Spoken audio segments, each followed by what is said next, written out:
You must tell me all your secrets. Remember, we must share everything together.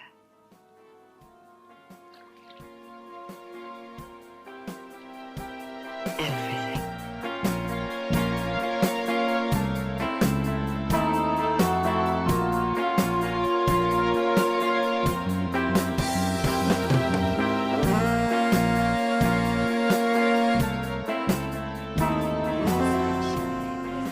Shine, little bitch. Where's the money? Money. For what? You know what?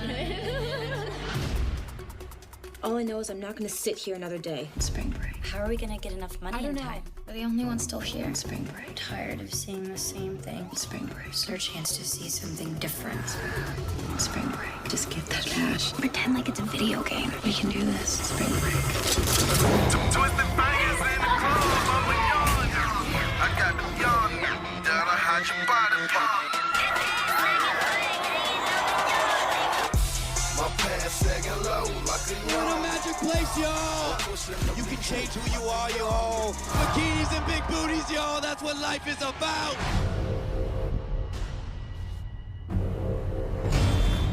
Who are you? My name's Aileen. Why are you here? I saw y'all in there. They like nice people. Come on, y'all. Why acting suspicious? I knew y'all was special from the moment I saw you. It's written on your faces. Because I just have a really, really bad feeling about this. Let's cause some trouble now. Break, bitches!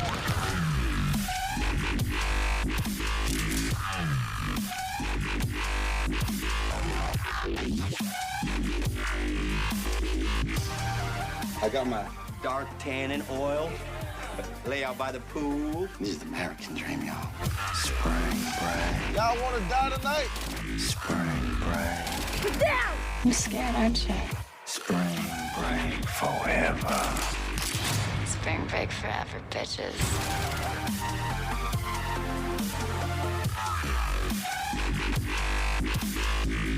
My loneliness is killing me, and I must confess, I still believe. Hello again, this is Annie Rose Malamed, and you're listening to Girls, Guts, and Giallo. I'm here today with Susie Exposito. Hi, Susie. Hey, Annie, how's it going?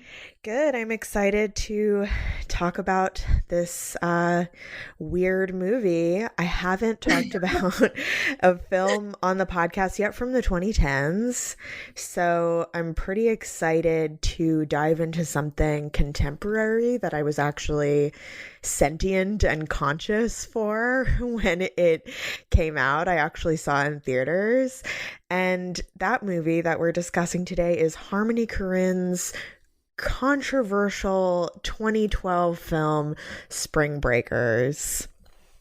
So, Susie, before we get into it, can you tell us a little bit about who you are and what you do?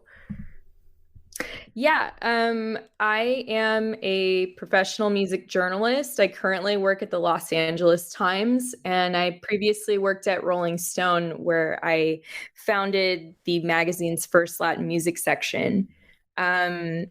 I am from Florida. Okay. I was born in Jersey. Confession. Important. I was born in Jersey City, New Jersey, and then my family made the I guess like my family followed the typical diaspora trajectory when you're like Cuban American.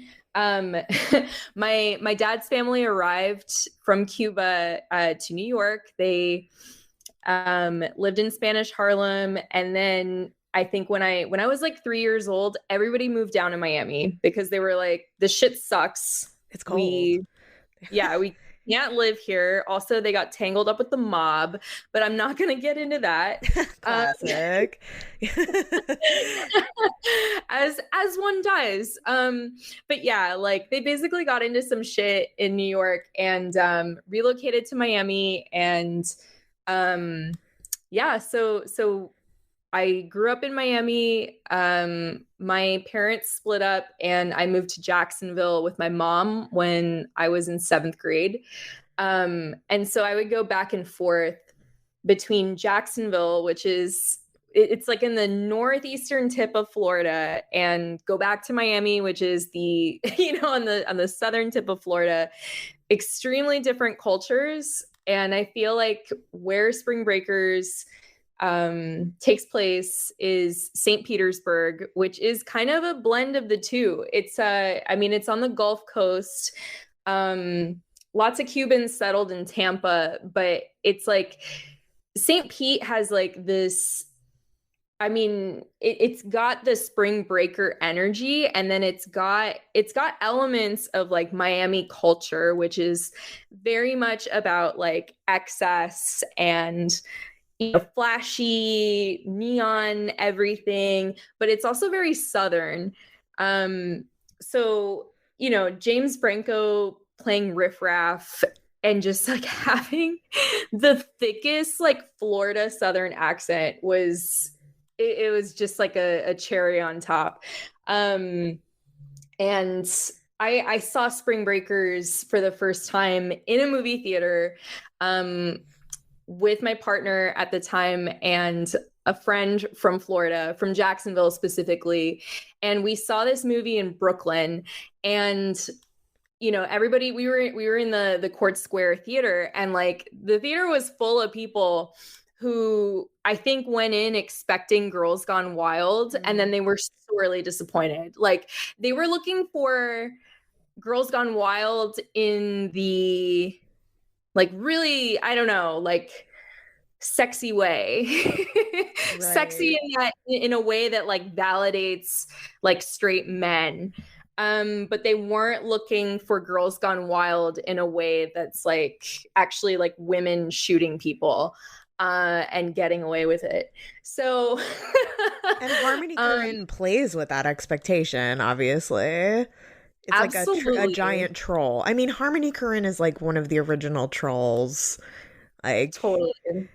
So Harmony Korine directs this film, stars James Franco, Vanessa Hudgens, Selena Gomez, Ashley Benson, and Rachel Korine.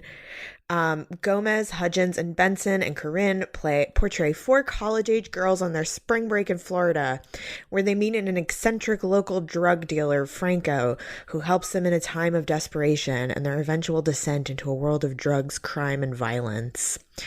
So, Harmony Korine. Who is Harmony Korine? He's kind of like an enfant terrible in a way. What do you know about him and his work? Like, what do you think of when you think of Harmony Korine? I think of Kids. Yeah. I remember that movie. The funny thing is that like I never, obviously when Kids came out, I was like, what? Like I was in elementary school when it came out, and there was no way I was seeing that movie. But I was like really into indie rock as a teen. So I got into Sebado before I got into Harmony Korine. And I remember classic music writer. Yeah. So then I remember when Lou Barlow did his side project, the Folk Implosion, and they did that song Natural One that was in Kids. And that's how I found out about Kids. But then I knew that like Chloe Sevigny was in it, Rosario Dawson was in it. And so without thinking, and I was in Girl Scouts until I was like 18 years old. Because remember, I grew up in like kind of a semi-rural part of Florida, at least in high school. So I remember having a sleepover with my Girl Scout troop, and we went to Blockbuster, and I was like, oh, I've always wanted to see this movie. Apparently it's like this like cult classic is what I told my friends. And we were like 15 years old. And so like there were like 5 of us like at this sleepover watching Kids. And I think that I scarred some of my friends by accident. I mean, like I was a little bit scarred, but Kids is a scarring film.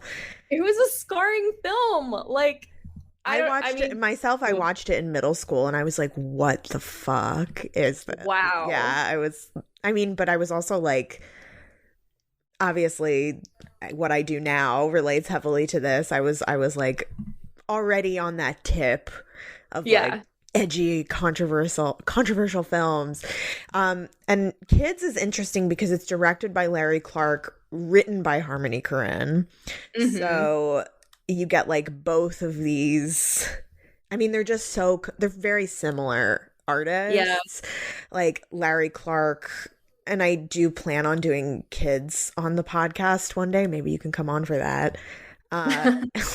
But Larry Clark is a really, he I was getting confused because they're so similar, and I was like, oh, Harmony Korine did another movie that takes place in Florida, Bully, but that's actually a Larry Clark film. So which I knew already, but yeah, they're both very interested in like white poverty. Like that's their focus, both of them. White exploitation films. Yes, they're white exploitation films, exactly. At their core.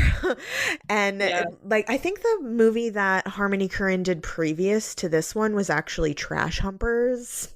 Yeah, which is it's very different than this film. This is like a slick Hollywood type film, and Trash Humpers is like shot on VHS, I believe, and it's just like a really different feel.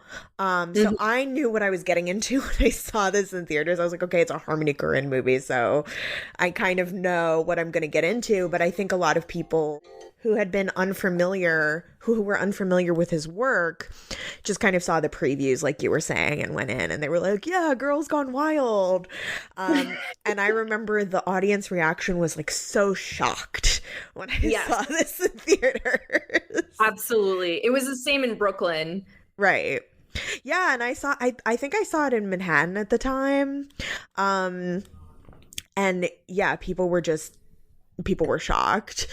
So Korine had devised the concept for Spring Breakers over several years. His initial desire was to create a sensory film, whatever that means, that was more about feeling than action, and place little importance on narrative or plot, the idea for which came later, which you can kind of see in the film because there's a lot of like interspersed parallel cutting, which, just kind of going back to sensations and aesthetics and certain lines repeated over and over again. So it's definitely Spring break. Yeah. Sorry.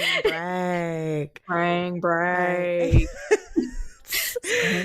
Forever. I mean, that's the line that people think of when they think of this film. It's funny too because I felt like this movie was such a big deal at the time, but it's kind of felt like a little bit of a flash in the pan since then. Like, I feel like we were at a turn in the culture, like right when this movie came out, like right when stuff like this started to get like heavily criticized and like, kind of pushed out of the narrative of the culture. Like I feel like this couldn't even be made now, almost. No.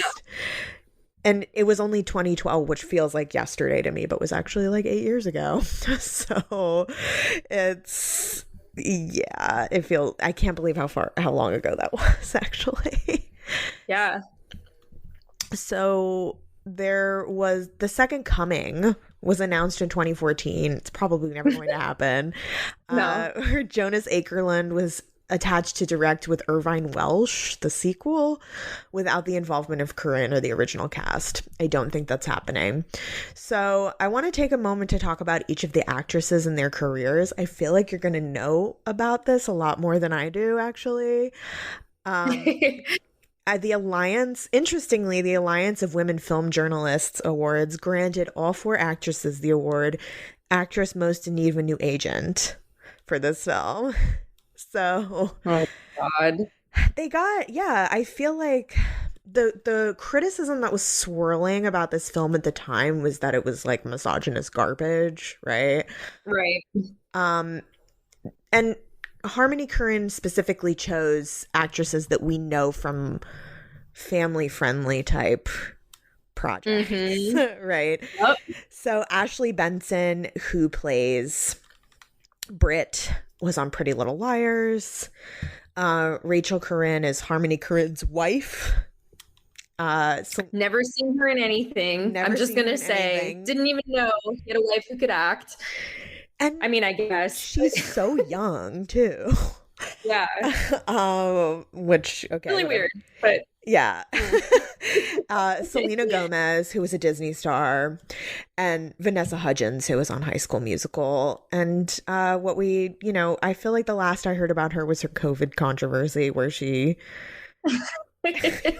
went on live and was like, "Oh, if people die, like," I feel like she was joking, but it was. I think she was high. Like, yeah. I mean, I think she's such a stoner. Right. Like, I didn't take anything she said seriously, but I mean, she is an extremely, wealthy woman compared to the rest of us. So right.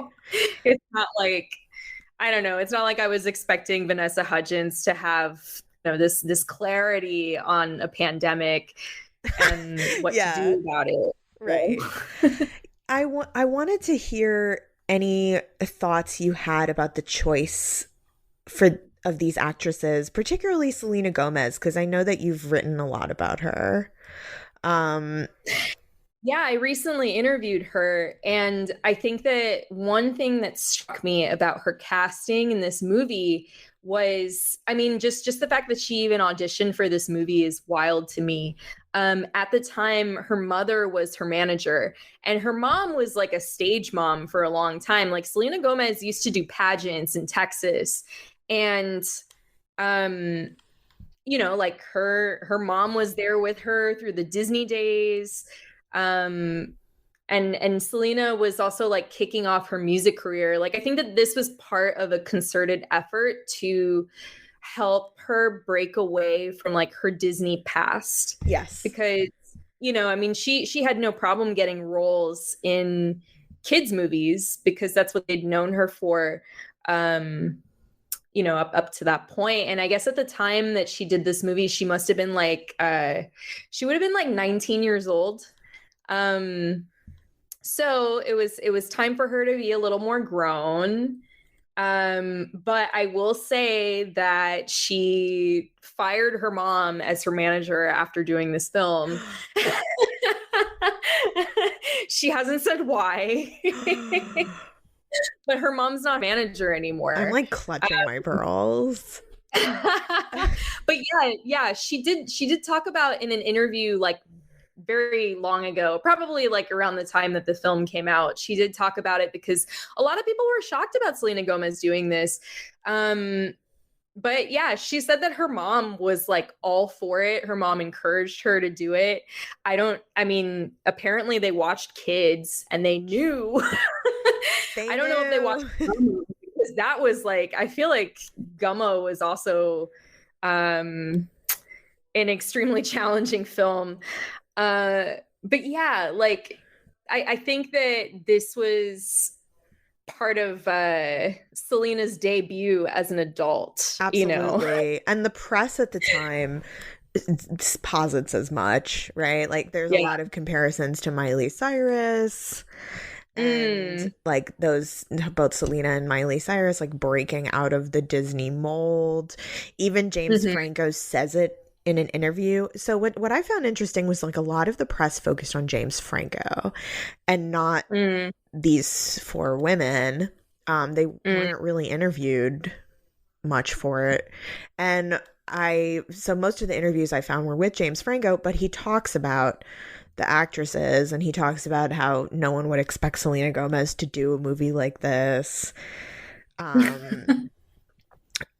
So the film was kind of panned by feminist writers, but like generally praised for its portrayal of debauchery, excess, and white privilege run amok, which is complicated as well by the presence of Selena Gomez and Vanessa Hudgens in this role, which is something that I want to talk about when we get to kind of talking about their characters more.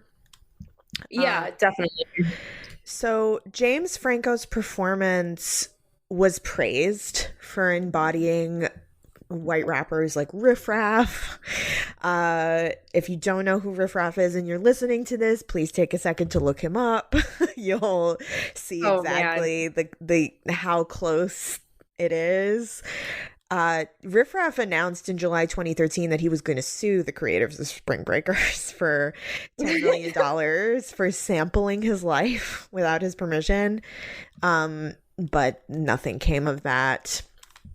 I have a quote here from writer Manola Dargis of the New York Times, who reviewed this movie. And her quote here kind of captures everything that I think this movie is about. So Aliens Masquerade, as well as his feud with a black gangster, bring the film back to an earlier scene that indicates Mr. Korine has more on his mind than surface shocks. Britt and Candy are sitting in a class in which a professor is murmuring words like Reconstruction, war, and African Americans. One of them draws a heart and the words, "I want penis," on some paper. They laugh, and as the professor keeps talking, one pantomimes giving oral sex. It doesn't matter that they're not paying attention to their history lesson, because at that point they haven't yet pretended to be gangsters and robbed the restaurant, giggling as they held a squirt gun to a black man's head, playing thugs without the burden, without the history, without the cost. So I really think that this film, I think there's like a cult following around it, much in the same way that there is Fight Club, and the point is completely lost within the cult following of the film, because it really is such a pointed indictment of these people. Yeah. Can we talk a little bit about James Franco and his various allegations and persona? Yeah, definitely. I mean, I know that I did a in the beginning of our conversation, I talked about how much James Franco nailed the accent, demeanor of like the creepy white rapper from Florida, because I guarantee you, I know like several guys like that. Like I grew up with guys like that. Right. And it's like uncanny how he portrayed them. But I think part of it is that he plays like creepy guys so well because he is a creepy guy. I know. Just the way that and I think, we can definitely expand on this later, but like I feel like that conversation he has with Selena Gomez's character, Faith, when she's like, I don't want to be at this party anymore. And he's, we're having fun. Like, I like you so much. Like, I can totally see James Franco doing that to like one of his NYU students, because he had a thing for NYU students. He'd be like chasing them around Lower Manhattan, and like that was an open secret. I mean, not really a secret, but because he definitely got roasted on Twitter and Instagram, and screenshots were revealed. But yeah, I think that he's one of those people who fits that role really well. Yeah, he's really good at it. When I was watching this the other night, I was saying to my friend, I was like, okay, James Franco is like joining the pantheon of sexual terrorists that like haunt me. And that includes, it's like actors who are so good at being creepy men, where you're like kind of captivated by the performance because they're so good at it, but you're like, this is how you are though. Like, and James Franco is one of those for me. Nick Cage is one of those for me. Like, watching him lose himself in a role is fascinating. And I'm also like, you're on drugs though. Like, you're actually like this on some level. Now that we've talked about the background of the film, let's give a play-by-play of the plot here and talk about some of these larger themes.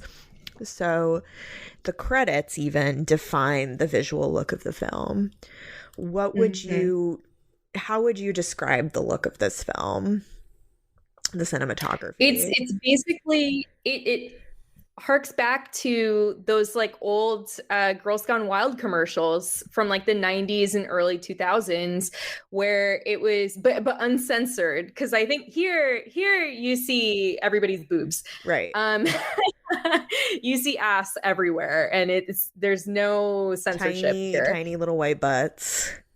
Yeah, tiny little white butts. Yeah, it opens to like dubstep and like a montage of Girls Gone Wild footage, but for like the millennial generation.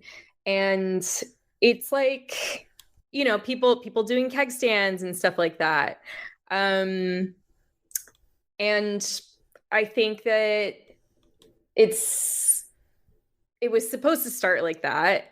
When I was in the theater, I could hear guys being like, yeah, this is going to be good. And I distinctly remember behind me. So like I was, me and my friends were like sitting in front of this group of couples. I guess like there was like a triple date happening behind us.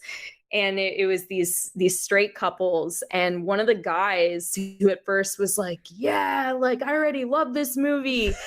By the time they get to, once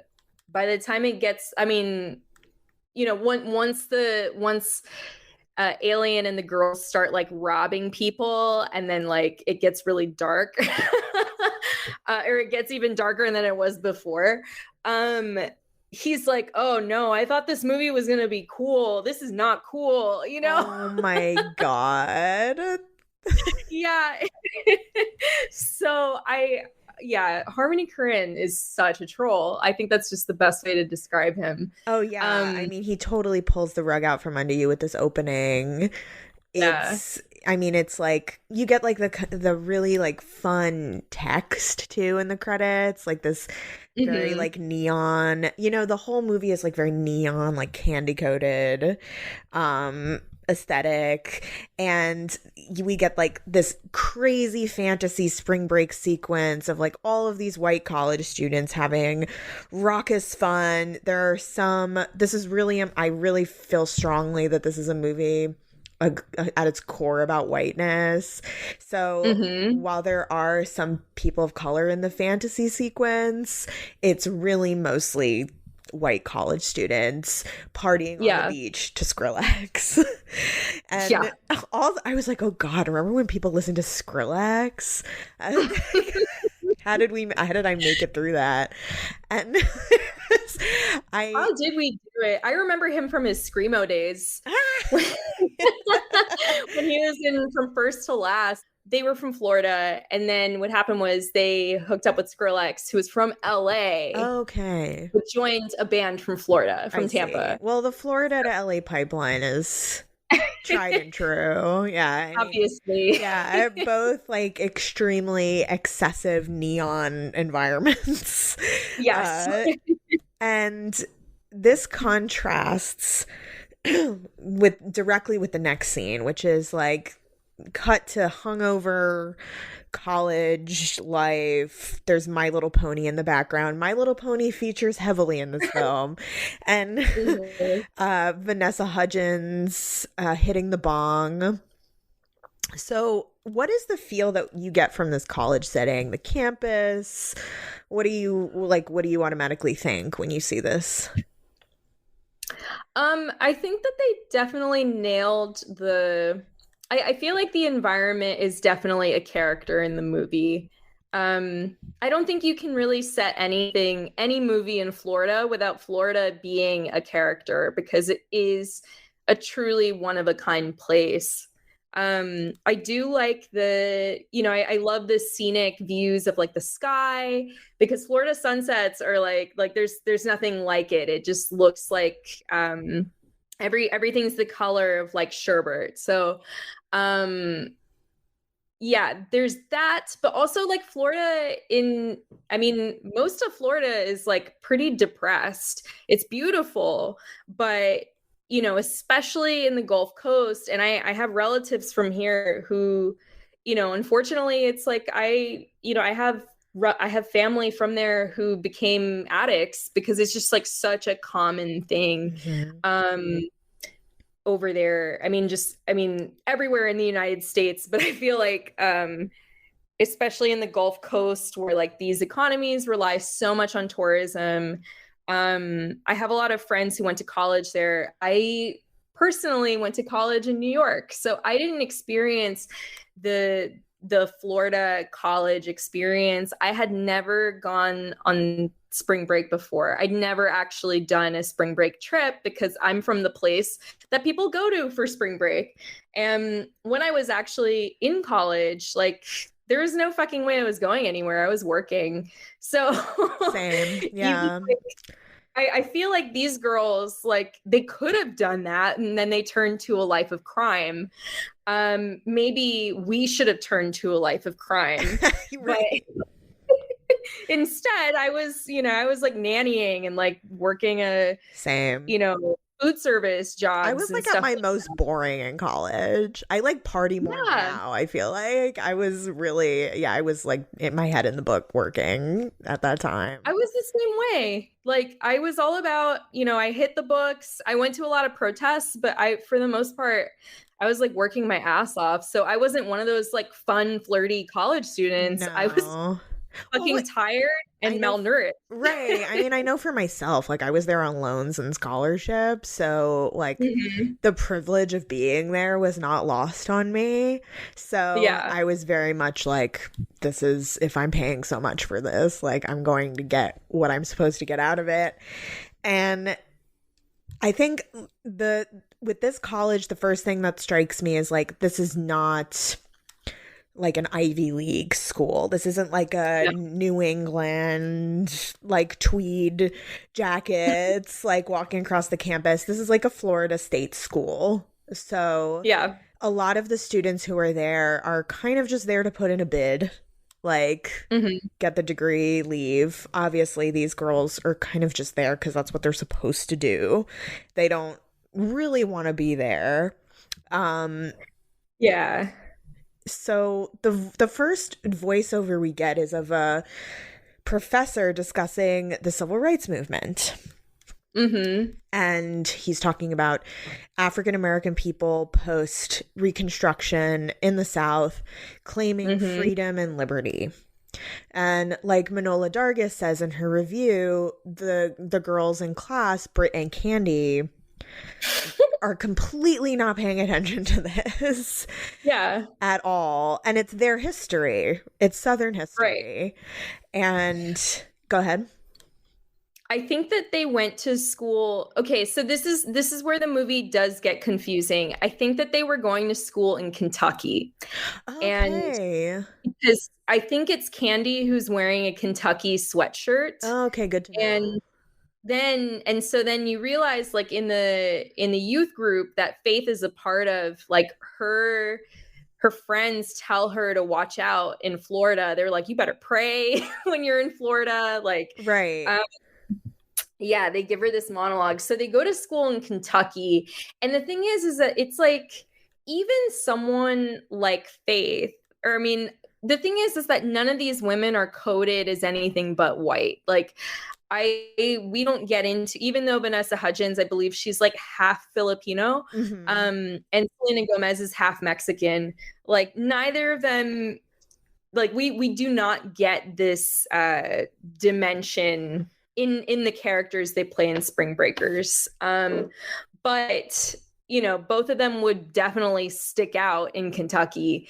But at the same time, they're playing very like basic white women in Kentucky. This, their professors talking about the Jim Crow South and like, Black people going to fight in World War II just to come back to Jim Crow South, right? And not able to like live safely in the United States. And then meanwhile, these girls are like just pantomiming blowjobs. I think that for them in this movie, a huge theme in this movie, and I think generally in, for white people in the US, is like, I feel like Black culture is definitely like where white people, like, they treat Black culture like tourism. Yes. They go to Florida, they get fucked up, they fuck shit up because that's what they're there to do. And then they can always leave.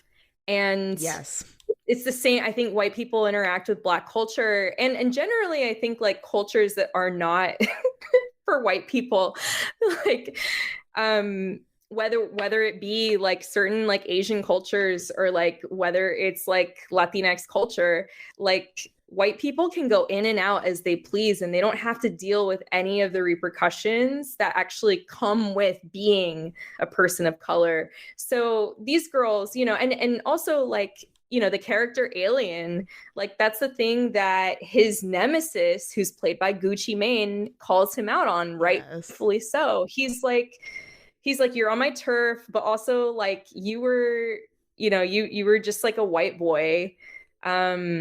I can't remember what, I think I wrote down what he said, but basically he was like, Gucci Mane was clowning Alien for just being some random white guy who taught him how to swim once, who suddenly was basically behaving like a tourist in his culture. And I think that's like what underlines the entire film, is the way that white people conveniently get to tour everybody else's culture but don't experience any of the reality. I feel strongly that is essentially the thesis of this film. I mean, even in these beginning scenes, like when, so there's some foreshadowing that happens, like Selena Gomez, aptly named Faith, is in a Christian youth group meeting. She's obviously like a different kind of girl than the other three. So like everything is set up in the beginning, right, to go where it goes.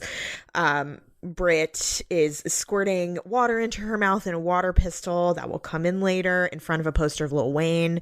There's the omnipresence of hip hop culture and how it's always there, but there's no actual engagement with Black people in their history, as evidenced by them ignoring that lecture. And then it's actually a very smart film in that way. And there's these coded moments where the girls actually have to interact with Black people, where it's like, it's just, well, I mean, we'll talk about it when we get to that scene. So the girls outside the meeting, like you were saying, were telling Faith that Britt, Candy, and Cotty, who's the third girl, Rachel Korine, are bad girls. And they're like, yeah, you better watch it when you go to Florida. And she's like, no, I've known them since kindergarten. So they've all known each other and they went to college together. There's the frat party with these kids using all kinds of creative pipes and bongs, like a baby doll. They're playing craps. Yeah. Hip hop music is playing, lots of posturing, like these kids are, you know, hard or whatever. And Britt gambles with the boys and she wins the whole pot, which I feel like is a foreshadowing for Britt and Candy's desire to dominate and overcome this like masculinity, or they're like posturing above it the whole movie. So they count their money and they realize they don't have enough for a spring break. And Faith is really upset because she really wants to get out of this town and see something different. So this trip is kind of a different thing for Faith. She just wants to get out and see something else, get out of this town. And the other three girls just want to party. Yeah. So they decide, the three bad girls decide that they're going to rob a shitty restaurant and to get the money. And they're like, just pretend it's a video game. Right? So what do you make of that idea of like, just pretend it's a video game? And they're listening to rap on the way, right? They're listening to Nicki Minaj, Moment for Life. Right. I think that's literally how God. I'm like, where do I even begin? I mean, there's so much. Yeah, when they're just like, just pretend it's a video game. I think that the same, like, it evoked the same thoughts for me as like school shooters, and generally when white people want to like while out, they'll be like yeah, let's just like pretend like we're in Call of Duty or something, Right. Because if you're able to separate yourself from that, if you don't really have any motive besides like, I want to have a really fucking good time, there is something really like nihilistic about it. You know, I feel like Brit and Candy are total nihilists. Like they don't care who's affected. They don't really think about anything in the long term. I think they're all about like instant gratification. And the chicken shack scene, like it's kind of funny at first because it's them. You wouldn't typically imagine, I don't know, the girls working retail at like Wet Seal doing anything like that. Wet Seal. But it becomes like very chilling when they reenact it for Faith, because Faith she has no idea what they did, because she doesn't really know what they're fully capable of. Like her church friends tried to warn her. They were like, oh, they look demonic, you know? Right. So it's funny when they say that, but I think what they mean is that like Britt, Candy, and Cotty, they have literally no motive in life besides just feeling good in the moment. Yes. And that's something that, you know, sets them apart from Faith, because she's constantly looking for God in like every interaction, in every scenario she's in, because that's the only way that she'll allow herself to kind of like enjoy herself, basically.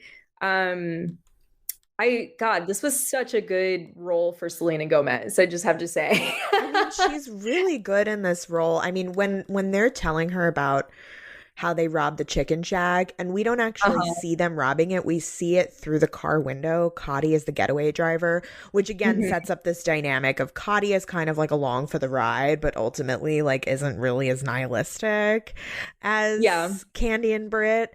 And she watches the robbery from the car, and that's how we see it, which I think is really interesting.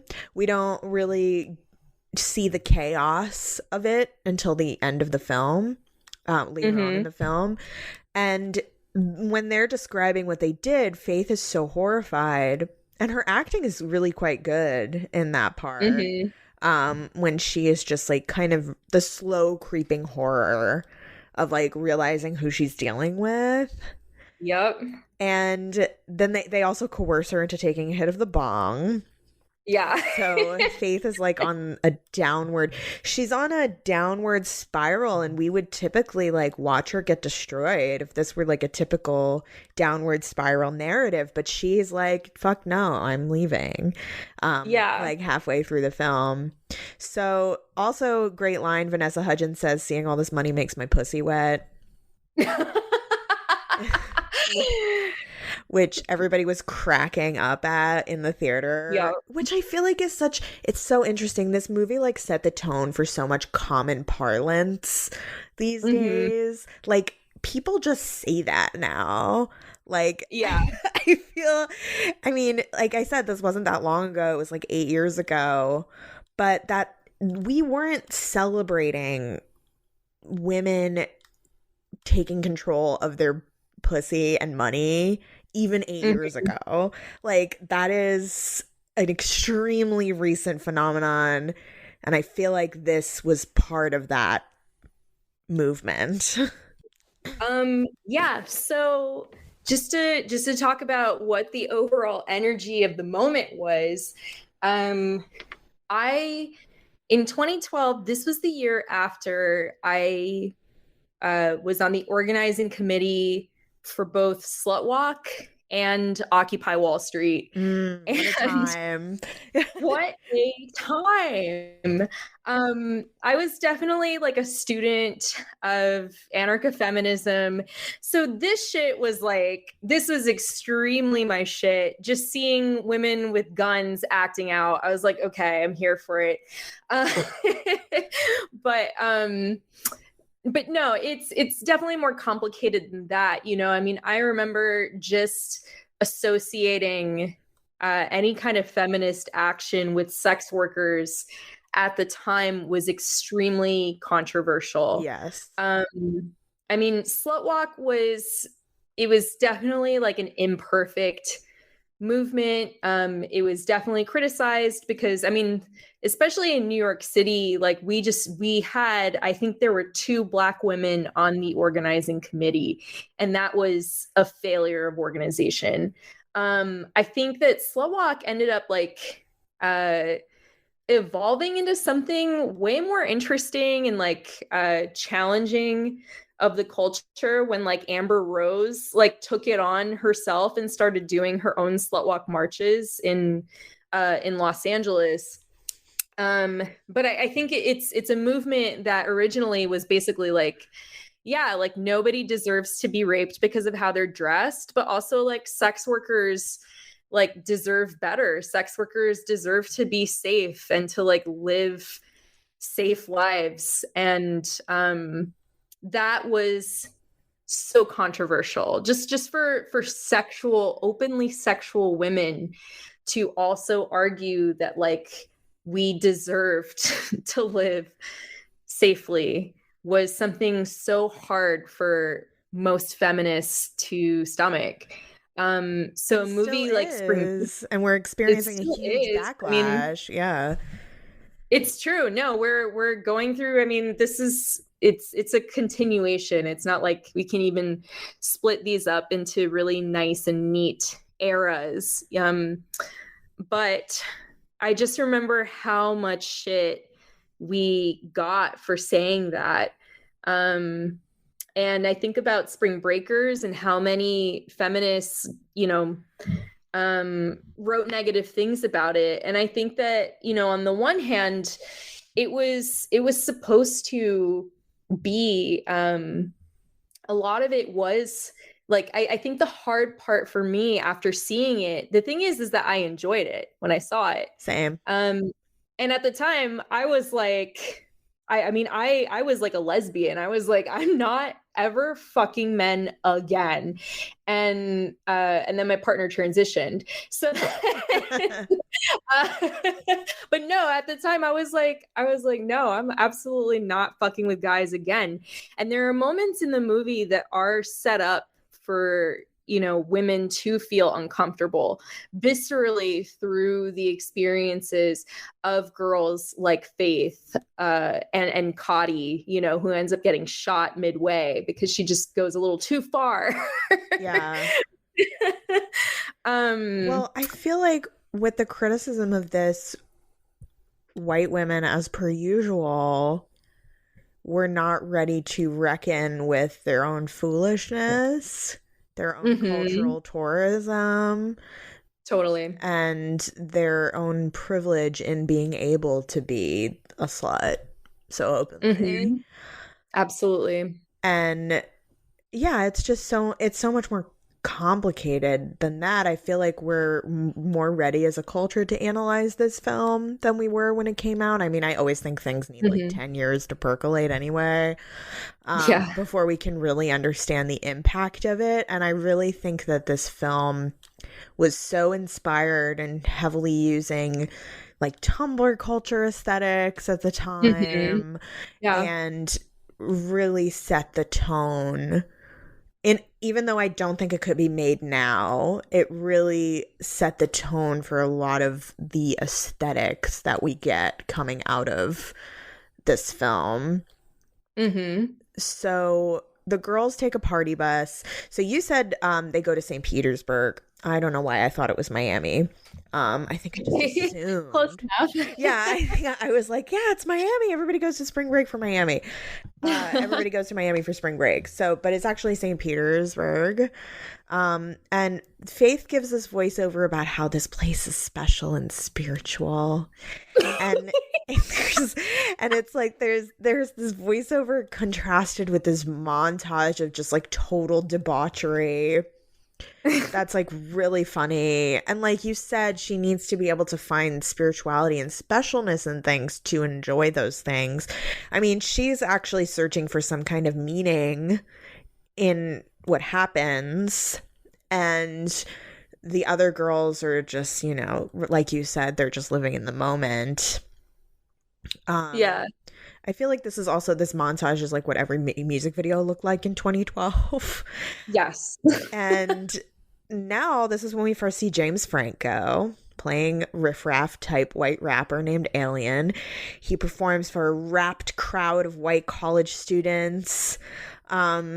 Alien also, like, in his performance talks about this being another world, like Faith did in her voiceover. Yeah. In the hotel pool, the girls are talking about how they never want to leave. Cotty is inside doing a beer bong while Britt and Candy and Faith are in the pool. And I really, like, this part really hurts me when Britt and Candy, like, mock Faith to her face. I mean, it's almost, like, so heavy-handed. Like, they're mocking Faith. They're mocking God. Like, they're mocking all of these things that she stands for. And, you know, she's like, I never want to leave. I wish I could just, like, capture the feeling. And they're, you know, they're making fun of her. It's like, this is the moment where we see that they don't really care about her that much. No, they don't. And I think that they keep her around because it's like, you know, I mean, she's useful to them. Like, she gave them what, like $100 or something of her students. Like, she was the only person who actually saved any money for this trip. Like, they were fully planning on her to do it because she seems to be the most responsible one out of all of them. And I feel like everybody, there's always this friend, you know, in any high school group, or I don't know. I mean, there's always this like clique of girls where one of them is just like the good one who never wants to go too far, and then her friends are just kind of like, whatever, I don't care. I definitely feel like I've been the Faith in the group. There might have been a couple groups where I've been more of the Cotty, where as soon as it gets a little too real, I'm like, all right, I'm out. Yeah. Never go like all the way with it. But yeah, I definitely identified with Faith a lot in this movie, especially because when she's uncomfortable, she's just straight up is like, she's real about it. She's like, I'm really uncomfortable and I want to go. She has great boundaries. She does. She really does. Yeah. So there's a moment where Faith is talking to her grandma again, and there's like another voiceover. Lots of Faith voiceovers in the beginning of this film. There's a cute short moment where Candy and Britt are watching My Little Pony, smoking joints. The presence of My Little Pony in this film I find very interesting. I mean, it was like such a controversial cartoon at the time. I don't like, because of bronies. That bronies. Yeah. And how it was like the feminist version of My Little Pony.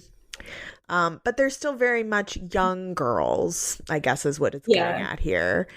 Yeah. So the girls sing Britney Spears Drunk in a parking lot, which is a harbinger. We're going to see Britney again later in the film. And when we get to that point, I want to discuss more the role of Britney Spears in this film, because that's a big cultural conversation that's happening right now. Mm-hmm. Candy, Britt, and Cotty kind of like posture like they're gangsters, and they tell Faith about how they robbed the restaurant, which we see in flashbacks was actually quite messy and violent. So it wasn't just like get in, get out, get what we need. They enjoyed destroying this restaurant and terrorizing the people in it. Yeah. So there's more partying, more drugs, harder drugs. It's amping up, right? There's some faux lesbianism, lots of faux lesbianism in this film. Tiny little white butts shaking, so many tiny little white butts. And the girls get arrested in their bikinis for, I'm assuming, having a loud raucous party in a hotel room. Faith is the most upset, obviously. There's like some more voiceovers from her. It's interesting that she has so many voiceovers because she's going to disappear from the film soon. Right. But her and Alien are the only two people that like narrate the film. Right. They're foils to each other. They're foils because they're totally different people, but they share this like spirituality of like this moment, like we're in it together now, and we're feeling this thing together. So, which is very much catalyzed in that really disturbing party scene, which we're going to get to soon, where Alien tries to get Faith to stay. So the girls go in front of a judge. They get fined, which they have to pay, or they're going to spend 2 more days in county. But it appears that Alien is in court, sitting in back, taking a shine to our heroines. And he bails them out, pays their fines. And Alien and his 2 cronies, the twins, those creepy twins, which interesting how... just to mention, Alien talks about being the only white boy where he grew up, and yet his closest friends are also white. They're all white. Yeah. So it's, which is very telling of him as a person. He says everyone could use a little bailing out once in a while. Girls are still in their bikinis as Alien drives them off. All I kept thinking about was like how uncomfortable I would be just like in my bikini for this many hours. Yeah. 2 words: yeast infection. Exactly. All I could think about. Exactly.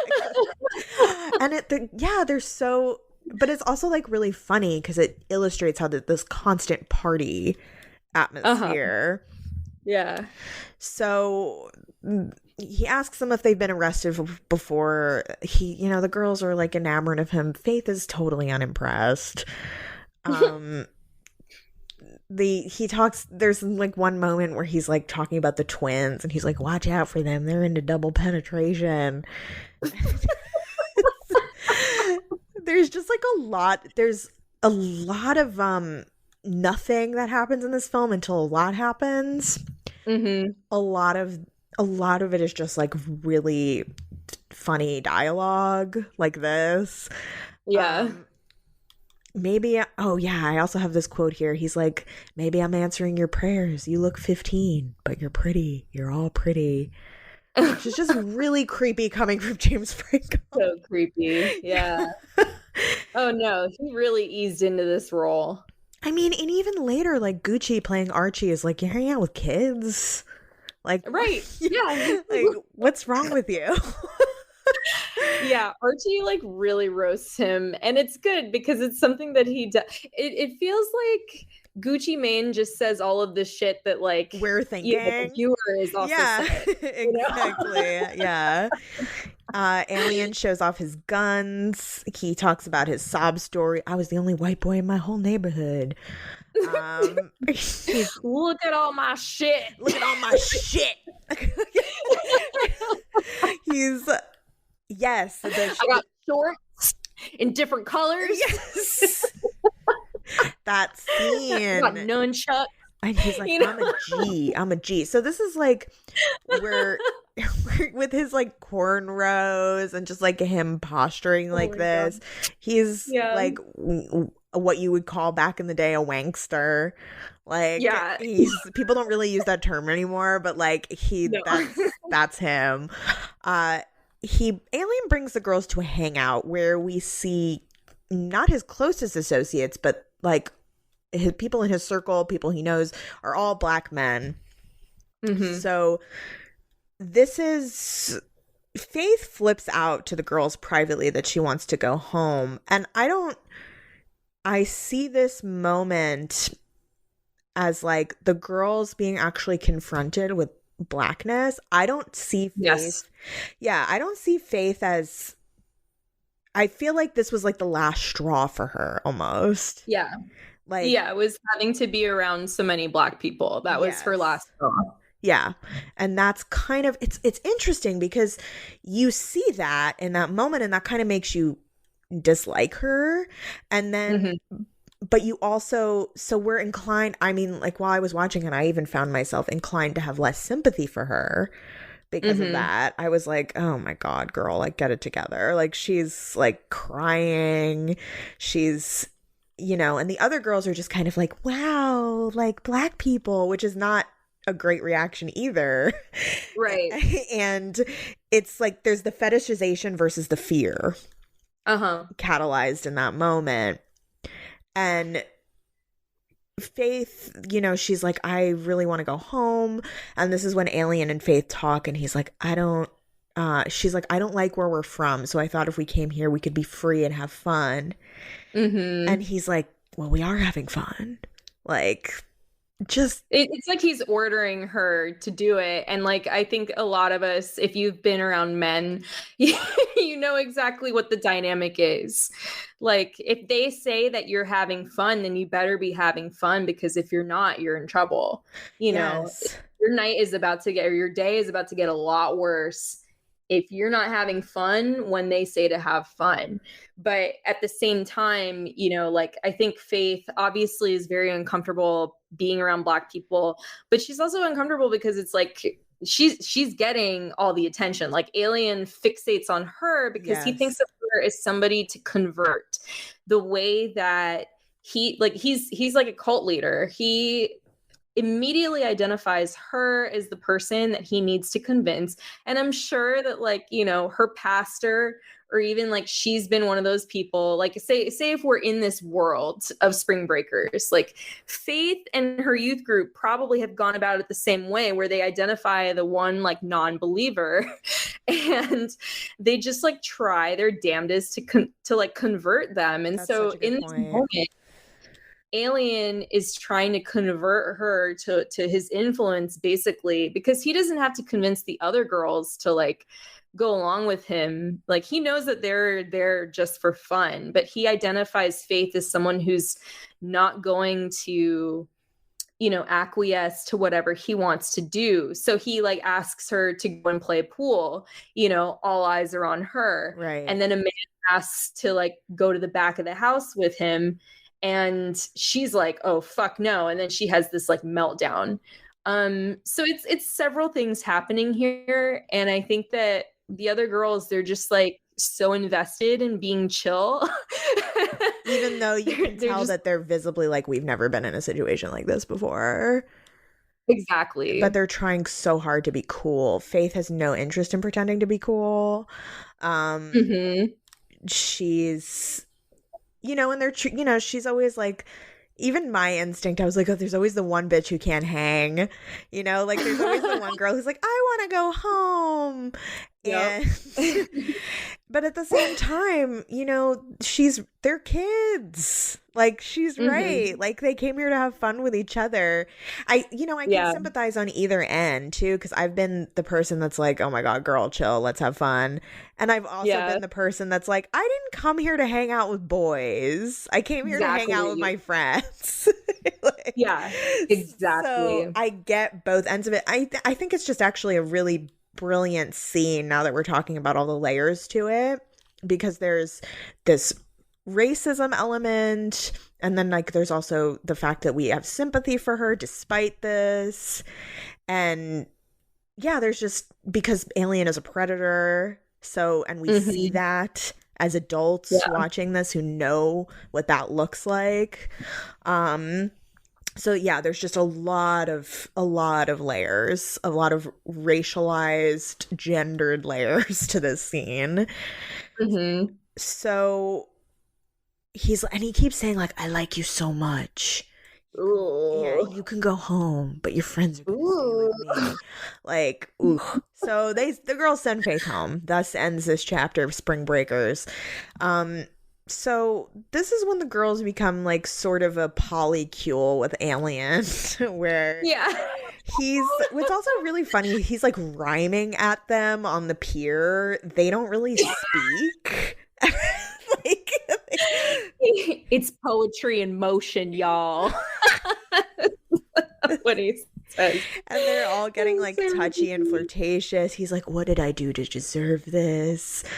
Whatever. And then there's the look at my shit speech where he's like, some people want to do the right thing. I want to do the wrong thing. Yeah. That's like something that somebody opens with, like in Maury, like one of the like badly behaved teens who goes in there like what do we think his sign is? Alien sign.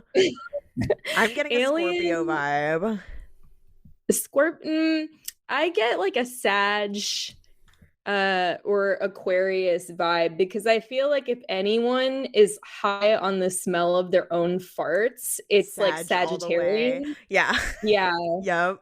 Yeah. Or Aquarians. Right. I mean, he just like, I got all these shorts. I got like he's just showing them all his stupid shit, talking about himself. He doesn't even know them. Like, they don't speak. At all. Yeah, exactly. No, this is what it's like being at, I mean, I don't even think it's like a Florida specific thing, but my God, like how many times have I been at a fucking house party in Florida and some guys just going on and on. I mean, this is just what being around men is like. Just like that they just speak and you're just like, okay. And the three girls become like a hydra of sorts at this point where they're not really indistinguishable from each other. Alien takes the trio to the strip club, and I have to say, this moment really sticks out to me because when I saw this in theaters, the audience, we had just spent the entire film watching tiny little white butts dance on screen and tiny white boobs. But as soon as we get to this scene with like thick black strippers, a bunch of losers in the audience were like, ew. I couldn't believe it. I was like, y'all, we've been looking at naked bodies this entire movie. Yeah. I mean, no, they just had to be skinny. Right, exactly. So, but it also, like, this is going to come up later too when we meet. So we meet Gucci Mane, who plays Archie. And Archie, the women that he's having sex with in his group sex scenarios are buxom, voluptuous women. And they're grown women. They are grown women. And Alien is interested in children and these 20-year-old girls. So it's a really stark, deliberate contrast for sure. Yeah, absolutely. Otherwise, like, why would we have those two group sex scenes right next to each other? Archie, Alien refers to him as his best friend, but Archie is like, I don't really care about you. He's like, he's like, you taught me how to swim once. No, Archie, I think, just like Alien mined his personality from Archie, you know, was just like his shadow for a long time. And of course, you know, at some point, like, it's gonna be, of course, their paths diverge because, you know, how would Archie go about robbing all of these kids at spring break, like doing on their spring break vacation? You know, someone like Alien would blend in a lot better. Alien and his polycule of college girls. So. Right. Exactly. He uses him for that. I mean, and the conflict they're having right now is like, I don't even want to call it a turf war because I feel like that insults Archie. It's more that Archie is like, you're making things too hot. Like, you're giving too much presence to this operation. And he's like, you need to stay away and go back to doing what white boys do, he says. And then this is when we first hear the voiceover of Alien saying spring break. He talks about how he wants to kill Archie. Really gross Vanessa Hudgens and James Franco kiss I have here in my notes. Alien and the girls like make out all over the money, but Cotty is kind of like off from the fray, which is foreshadowing of her role. And this scene though, when Brit and Candy menace Alien with the guns, and Alien they pretend like they're gonna shoot him, and they're standing over him with the guns, and Alien sucks off the girls' guns like dicks. And yes, it's a really hot scene. Yeah. I was really into it, and they're all three very good in it. And he's like, afterwards, he's like, I swear to God, I just fell in love with y'all. Y'all are my soulmates. Yeah, exactly.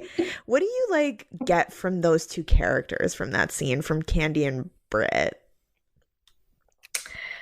I think that, they go through the entire movie just acting like they're in a video game. Like everything is a simulation to them.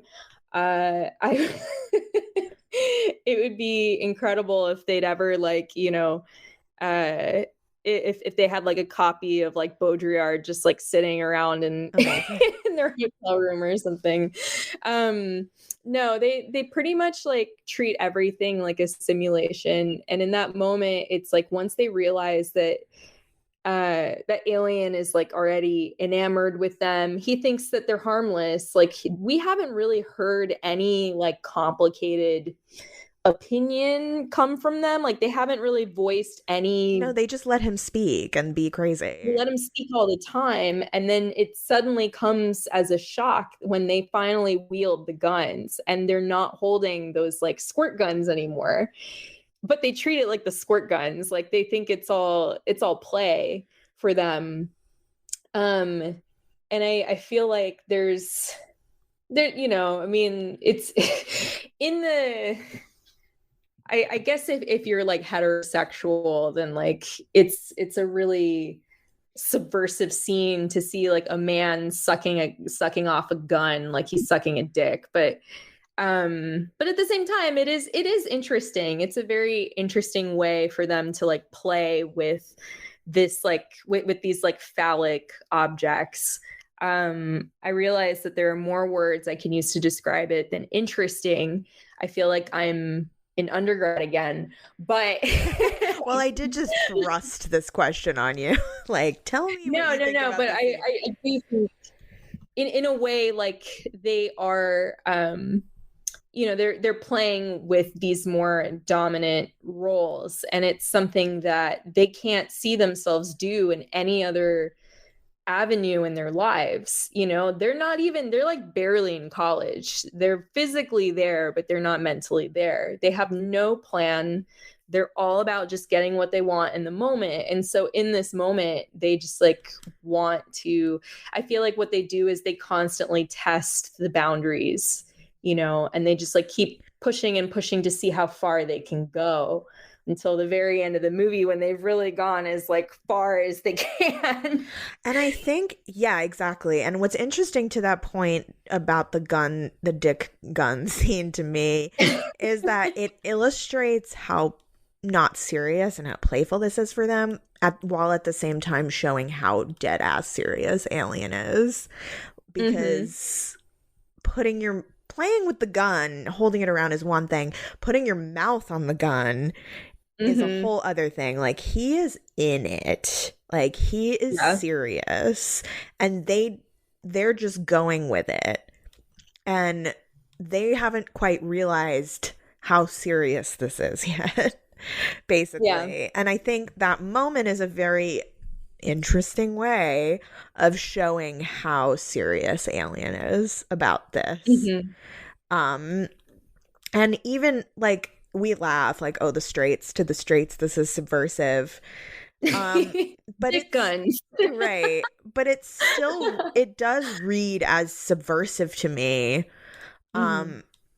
Just because of the implications, the coded implications here of he's symbolically subjugating himself to them, showing them that he is really in it, he's serious.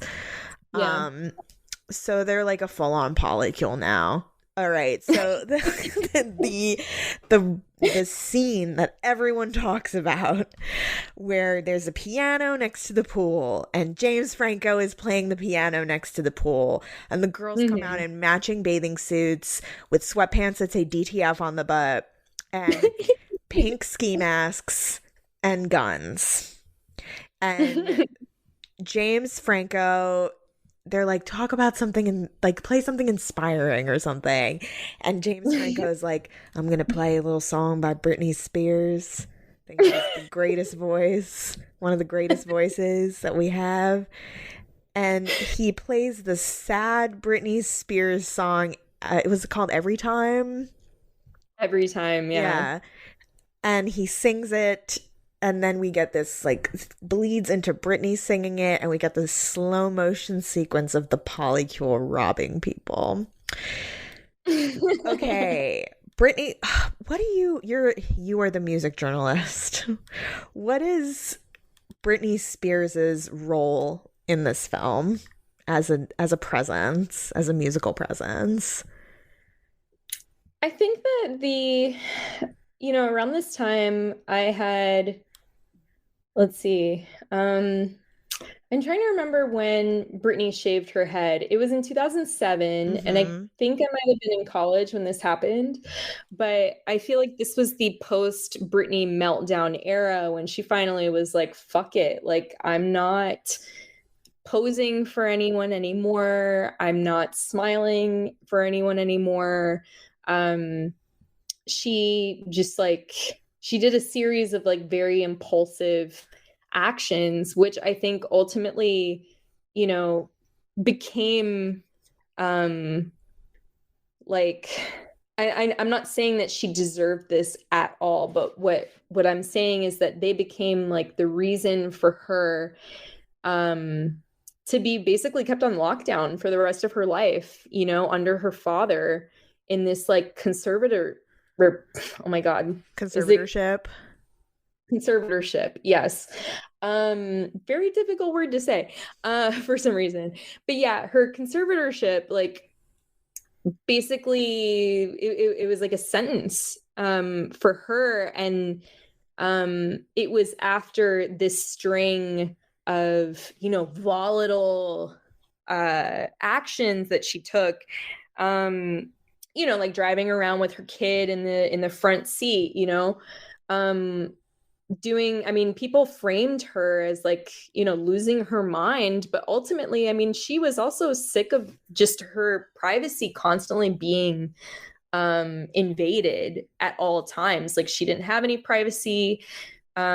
She was just like losing a lot of it felt like she was fighting back against this like just lack of autonomy for herself. She was barely able to make her own decisions before the conservatorship, and now she can't make almost any decisions by herself, and it's cruel. And I think that this was, in this time when this movie was being made, like, we were seeing Britney really try and figure out what freedom meant to her. She was doing all kinds of things to just feel free in the moment, like shaving her head, because her hair was everything. Her hair was part of her image. It was probably like the first thing that anyone fixated on when they got her ready, to be seen, to be on stage. And she just fucking set it aflame, which was really meaningful. And for a lot of people, and not just women either, it was sort of her declaration of independence. So I feel like Britney Spears in this movie is kind of like an avatar for like the sort of, the caged bird that I think a lot of women feel they are, or like, or queer people, the way that a lot of queer people feel. Generally, so many people I think can identify with that.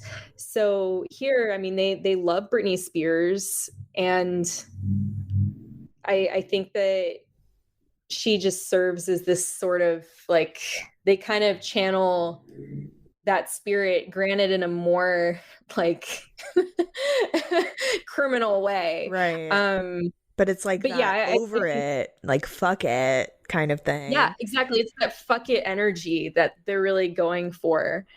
So yeah.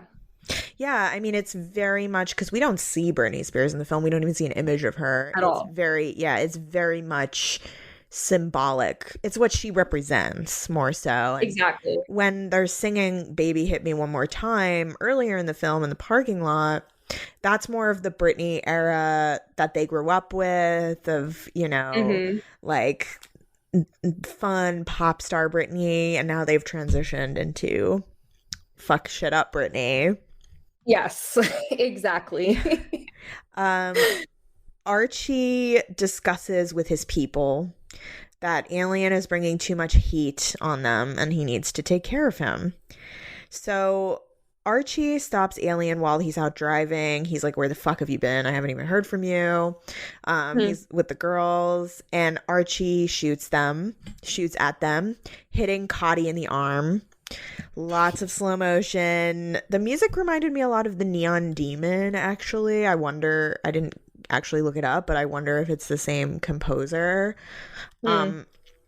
Alien takes the bullet out of Cotty's arm and tells her he cares about her and he's not gonna let Archie get away with it. Just like more posturing, like you don't even know her. Like Archie actually knows the people around him. Yeah. Because he's careful. Like ultimately, you know, Alien is sloppy and he's trying to be him. He's trying and failing to be him. Even when we see Archie's house, it's so much bigger than Alien's house, and so like Alien's is like fake nice, right? Like it's got like the horrible carpeting in it, and like it's really messy.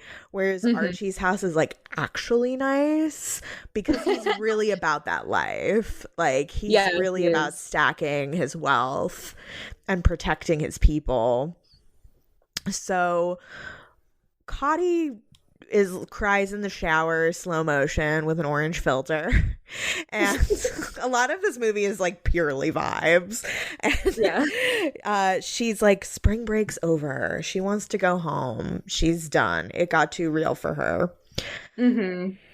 One of my favorite scenes, Alien is psychotically playing like a discordant note on the piano in the dark while pointing a gun. Blood on his hands. Yeah, with blood on his hands, and like singing that Four Little Chickies song. Four little chickies came down. Like it's just whatever. It's so weird. Yeah, he's like narrating what's happened to them. And Cotty is like, everyone's going back to their lives now. There's more fantasy spring break sequence. Cotty goes home. Alien resolves to kill Archie. Alien, Candy, and Britt have a threesome in the pool. And which goes on for so long, which again goes to my point that this movie is just vibes. But what's interesting about the threesome scene too is you can see Britt and Candy. I don't know, what do you make of it? Do you feel like they're actually like really enjoying this, or are they kind of like playing a part here? What did you think of that scene?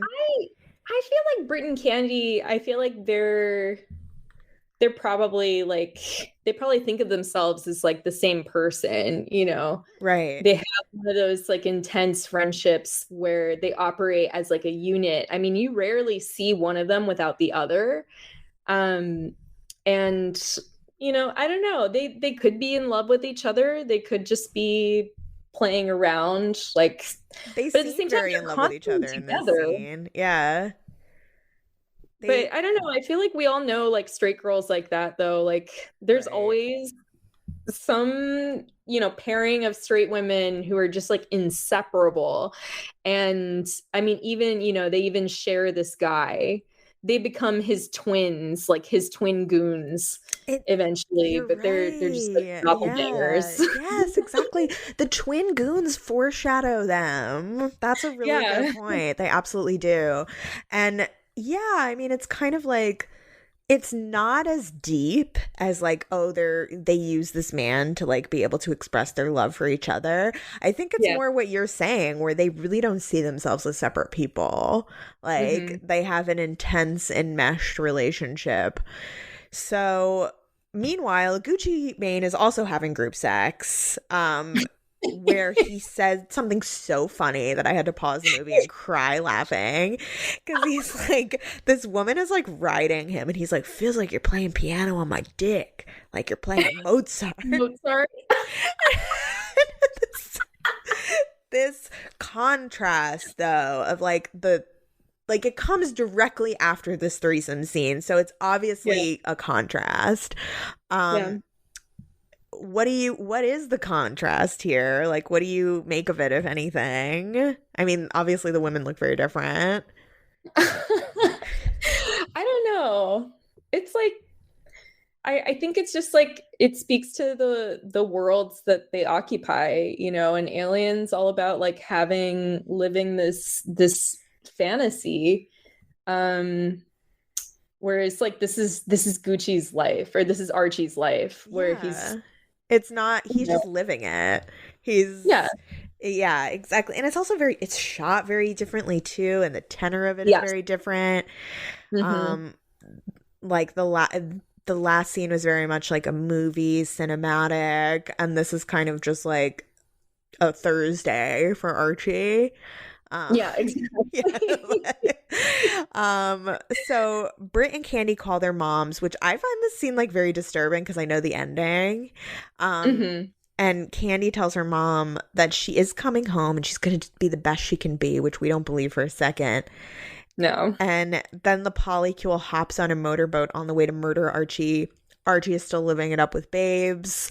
The girls roll up to Archie's in bikinis and ski masks, and they start mowing people down, complete with Faith's voiceover from the beginning. Very ironic, Harmony Korine. There's some moments of this film where I'm like, okay, we get it. Yeah. And there's the orchestral version of the Skrillex song from the beginning, as the girls shoot and kill Archie. So we begin the movie with Candy and Britt ignoring a lecture about Reconstruction era South and Black people's struggle for freedom. And we end with them killing Black people. I mean, it's extremely pointed. So we end with this montage of dead bodies and the spring break fantasy scene from the beginning. Did the girls murder Alien, or did he just get caught up in the shooting? I think they murdered him. Yeah, so they shoot him and then they drive away in his car into the sunrise. And thus ends Spring Breakers. So, what do you make of this ending? Why do they kill him? I feel like, you know, like what I said before, I feel like Alien presents himself as this like spiritual leader, you know, and I don't think that, you know, I think that they could have stuck around with him, but what would have happened? You know, he would have just continued to keep them kind of like as pets. But at the same time, they couldn't keep living a life like that. Like, I think they were attracted to the like extravagance of it. They were attracted to the decadence, but they also knew that like, I mean, I don't know what they knew, but I feel like they probably figured that their days with him had to be numbered if they were to continue like enjoying it, you know?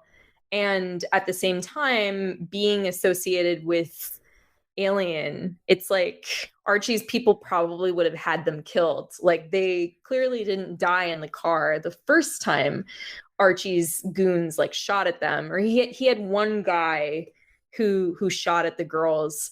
So like clearly they survived, but they probably knew that they would not have survived if like, I mean, I think they called their moms because they knew there was a possibility that they would get shot dead. Right. So I think it also just, it goes back to like the nihilism. Like, I think these girls really do, live in the moment. And when it came to, the end scene where they shoot everybody except for the two women who were in the bathroom with Archie, I was like, whoa. Yeah. They leave them alive. Yeah. Yeah. They like kill all the men, but then it's like these two women get to survive. But I was still like really angry because it was like, again, these women are tourists in this like gangster culture, and they're gonna keep being tourists. Like they didn't get caught the first time that they robbed the chicken shack, and I don't think they get caught when they when they shoot up this entire like compound. Yeah, they drive away. Where do you think they're going? Are they going back to school? Like, what is... I don't think so. Yeah, I don't think probably... so. They're on Life of Crime style. Thelma and Louise, but shittier. Yeah, exactly. They're like terrible people. Right. It just feels like they're like, okay, on to the next grift. Like on to the next thing. Yeah.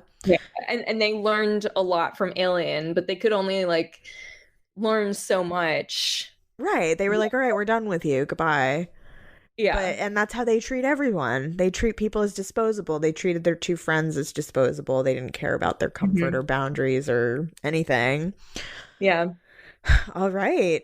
So thank you so much, Susie, for hanging out with me for an hour and a half and talking about this movie. Where can people find you on social media?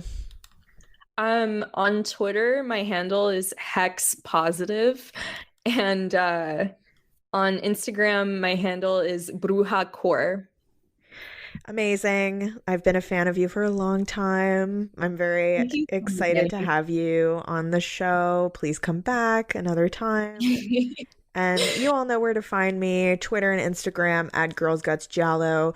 Follow my Patreon, patreon.com/girlsgutsgiallo. We have bonus episodes. Wait, it's just me.